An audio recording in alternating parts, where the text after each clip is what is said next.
to one actual dollar in gold. These regulations were enforced by surprise inspections. It was also arranged that, in the event of a run, central banks would support local banks with emergency infusions of gold. Only if there were runs on a lot of banks simultaneously would the banker's credit bubble burst and the system come crashing down.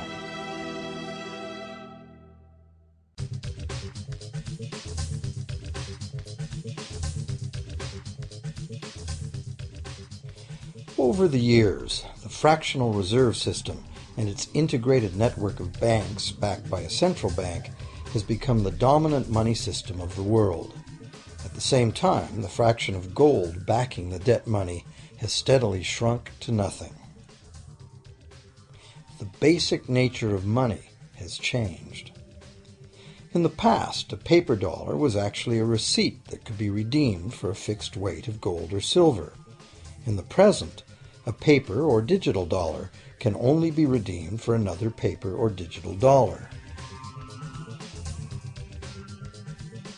In the past, privately created bank credit existed only in the form of private banknotes, which people had the choice to refuse, just as we have the choice to refuse someone's private check today.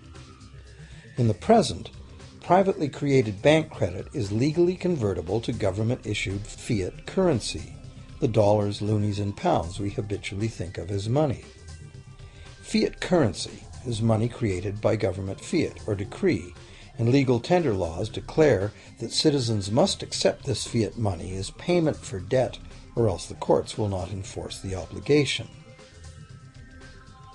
So now the question is, if governments and banks can both just create money, then how much money exists? In the past, the total amount of money in existence was limited to the actual physical quantities of whatever commodity was in use as money. For example, in order for new gold or silver money to be created, more gold or silver had to be found and dug out of the ground. In the present, money is literally created as debt. New money is created whenever anyone takes a loan from the bank. As a result, the total amount of money that can be created has only one real limit: the total level of debt.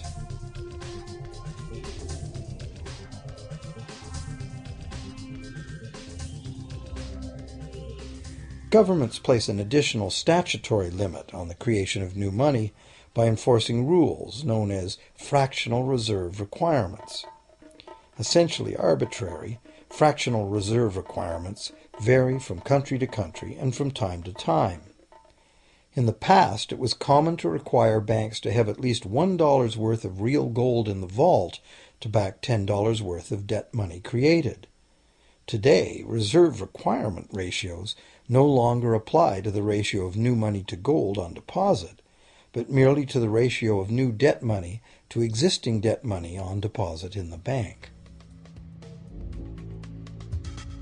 Today, a bank's reserves consist of two things: the amount of government-issued cash or equivalent that the bank has deposited with the central bank, plus the amount of already existing debt money the bank has on deposit. To illustrate this in a simple way, let's imagine that a new bank has just started up and has no depositors yet. However, the bank's investors have made a reserve deposit of $1,111.12 of existing cash money at the central bank. The required reserve ratio is 9-to-1. Step 1. The doors open and the new bank welcomes its first loan customer.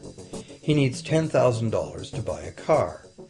At the 9-to-1 reserve ratio, the new bank's reserve at the central bank, also known as high-powered money, allows it to legally conjure into existence 9 times that amount, or $10,000, on the basis of the borrower's pledge of debt.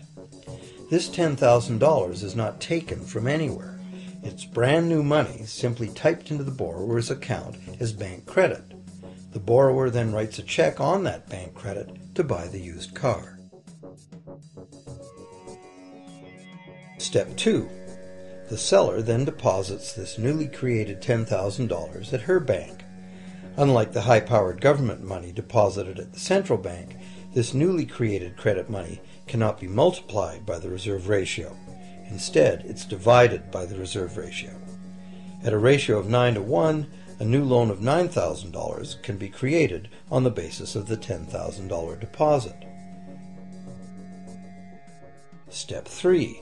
If that $9,000 is then deposited by a third party at the same bank that created it or at a different one, it becomes the legal basis for a third issue of bank credit, this time for the amount of $8,100. Like one of those Russian dolls, where each layer contains a slightly smaller doll inside, each new deposit contains the potential for a slightly smaller loan in an infinitely decreasing series. Now, if the loan money created is not deposited at the bank, the process stops.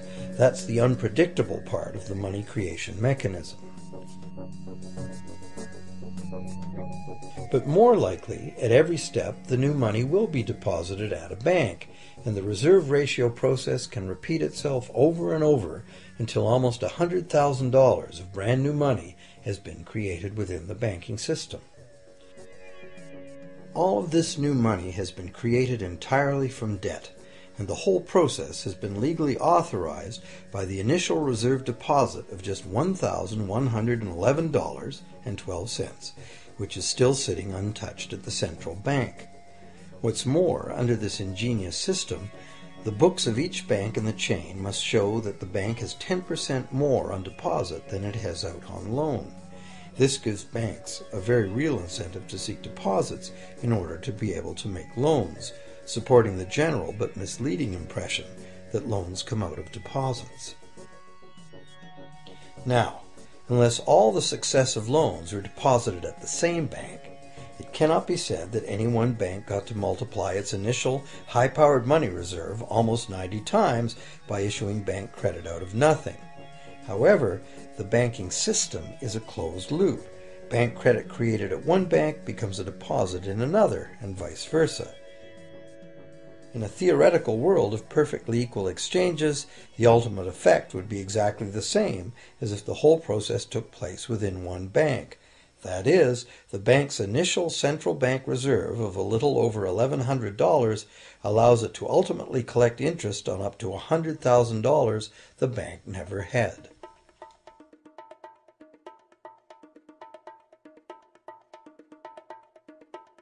If that sounds ridiculous, try this.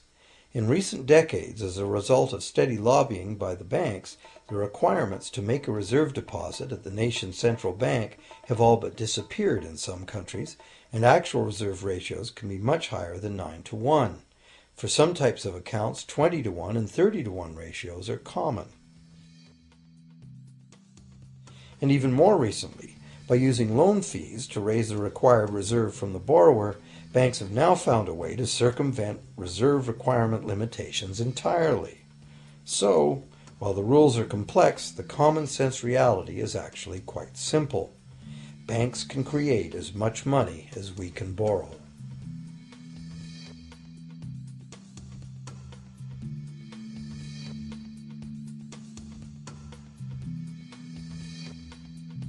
Despite the endlessly presented mint footage, government-created money typically accounts for less than 5% of the money in circulation.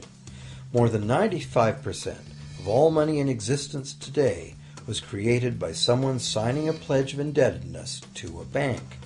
What's more, this bank credit money is being created and destroyed in huge amounts every day, as new loans are made and old ones repaid.